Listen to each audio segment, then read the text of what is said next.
আসসালামু আলাইকুম রহমতুল্লাহি ওয়া বারাকাতু।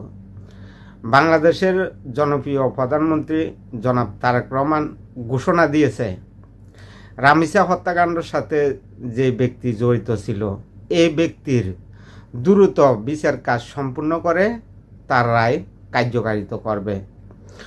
মাননীয় প্রধানমন্ত্রী জনাব তারেক রহমান এই ঘোষণা দিয়েছে, 1 মাসের ভিতরে এই রায় বাস্তবায়ন করবে। রামিসার এই হত্যাকারীর সর্বোচ্চ শাস্তি ইনশাল্লাহ আগামী 1 মাসের মধ্যে নিশ্চিত করবে। সেই সর্বোচ্চ শাস্তি হচ্ছে মৃত্যুদণ্ড। তো বাংলাদেশের সর্বস্তরের জনগণ আনন্দিত, খুশি এই ঘোষণা শুনে। ভবিষ্যতে যদি কেউ এই ধরনের কর্মকাণ্ডের সাথে যদি জড়িয়ে যায় বা এরকম কর্মকাণ্ড করে থাকে, সবারই এরকম রায় ঘোষণা করা হবে, সবারই দ্রুত বিচার করে রায় কার্যকর করা হবে। মানে যেটা ফাঁসি দেওয়া হয়, এই ফাঁসি তাদেরকে মৃত্যুদণ্ড কার্যকারিত করা হবে। তো সবাইকে সচেতন থাকতে হবে। আসলে সরকারের দায়িত্ব মানুষের নিরাপত্তা নিশ্চিত করা, কিন্তু সরকার যে সবার বাড়ি বাড়ি গিয়ে যে নিরাপত্তা নিশ্চিত করবে, সরকারের একা পক্ষে কিন্তু সম্ভব না। আমরা যদি সচেতন না হই তাহলে কখনো সরকারের পক্ষে এই সমস্ত ঘটনা মোকাবেলা করা সম্ভব হবে না। কারণ যদি সম্ভব করতে হয়, সরকারের পক্ষ থেকে সরকার পদক্ষেপ নেবে। আমরা বাংলাদেশের জনগণ হিসেবে আমাদের দায়িত্ব থাকবে যে আমরা সচেতন হয়ে থাকা, সচেতনভাবে আমরা আমাদের সব কর্মকাণ্ড করা। আমরা যদি হুটহাট করে যদি কোনো কিছু করি বসে, এর জন্য দেশও ক্ষতিগ্রস্ত, দেশের ভিতরে বিশৃঙ্খলা হওয়ার সম্ভাবনা বেশি থাকে। এই জন্য আপনাকে ঠান্ডা মাথায় সব কিছু করতে হবে। খারাপ কাজ তো একদম করা যাবে না, কারণ খারাপ কাজ করলে এই যে রামিসা যে হত্যাকাণ্ড শিকার হয়েছে, এখন এই আসামির 1 মাসের ভিতরে তার বিচার সম্পূর্ণ করে তার রায় কার্যকারিত করা হবে, প্রধানমন্ত্রী ঘোষণা দিয়েছে। তো পরবর্তীতে যারা এর ধরনের কর্মকাণ্ড করবে তাদেরও একই অবস্থা হবে। এই জন্য সবাইকে সচেতন হতে হবে। আমাদের যেই মানবিক দিক বিবেচনা করে আমাদেরকে এই ধরনের কর্মকাণ্ড থেকে আমাদেরকে দূরে থাকতে হবে। দেখেন, আমাদের রুচি জনগণের এমন পর্যায়ে চলে গেছে, মাত্র 7-8 বছরের বাচ্চার সাথে এই কর্মকাণ্ডটা করেছে। তো এই বাংলাদেশের জনগণের কথা আর কি বলবো, আমিও জনগণের মধ্যে একজন। তো আমরা যদি সভ্য না হই, আমাদেরকে কেউ এসে সভ্য বানানো সম্ভব হবে না। আমাদেরকে সভ্য হতে হবে।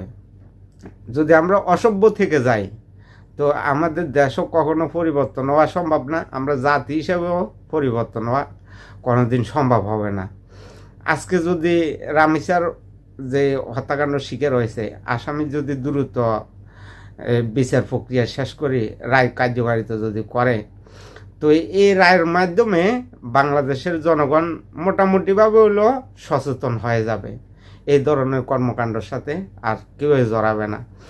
আর যখন রামিসার বাসায় প্রধানমন্ত্রী গিয়েছিল, স্বরাষ্ট্রমন্ত্রী গিয়েছিল, আইনমন্ত্রী গিয়েছিল, ওখানে থাকা কতগুলা যে একটা দলের গোষ্ঠী, ওই গোষ্ঠীগুলো ভুয়ো স্লোগান দিয়েছে। তো এই স্বরাষ্ট্রমন্ত্রীকে দেখে ভুয়ো স্লোগান কেন দিয়েছে তারা? স্বরাষ্ট্রমন্ত্রী কি এই হত্যাকাণ্ডের সাথে জড়িত ছিল?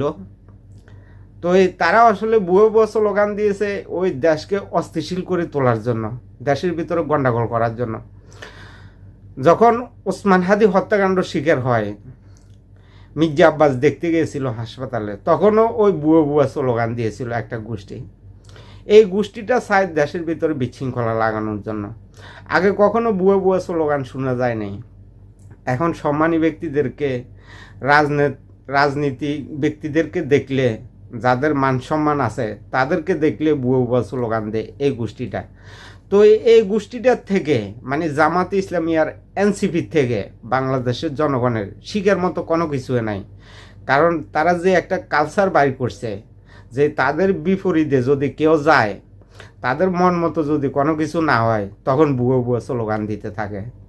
তো অসভ্য দ্বারা রাজনীতি শুরু করছে এ জামাতে ইসলামী। বাংলাদেশের মাননীয় প্রধানমন্ত্রী জনাব তারেক রহমান গেছে রামিসা হত্যাকাণ্ডর যে শিকার হয়েছে তার বাবাকে সান্ত্বনা দেওয়ার জন্য, তার বাবাকে নিশ্চিত করার জন্য যে তার তারা যে ন্যায় বিচার, এই ন্যায় বিচার পাবে আর আসামির দৃষ্টান্তমূলক শাস্তি নিশ্চিত করা হবে, এই সান্ত্বনাগুলো দেওয়ার জন্য গেছিল। আর ওখানে থাকা বট বাহিনীর গুপ্ত বাহিনী জনগণের রূপ ধারণ করে তারা এখন বুয়ো বুয়ো স্লোগান দিতে আছে, প্রধানমন্ত্রীকে দেখে, স্বরাষ্ট্রমন্ত্রীকে দেখে, আইনমন্ত্রীকে দেখে। তো তারা কখনো সভ্যতার রাজনীতির মধ্যে রাজনীতি করা তাদের পক্ষে সম্ভব না, তারা গুপ্তভাবে রাজনীতি করে তারা অভ্যস্ত হয়ে এসেছে।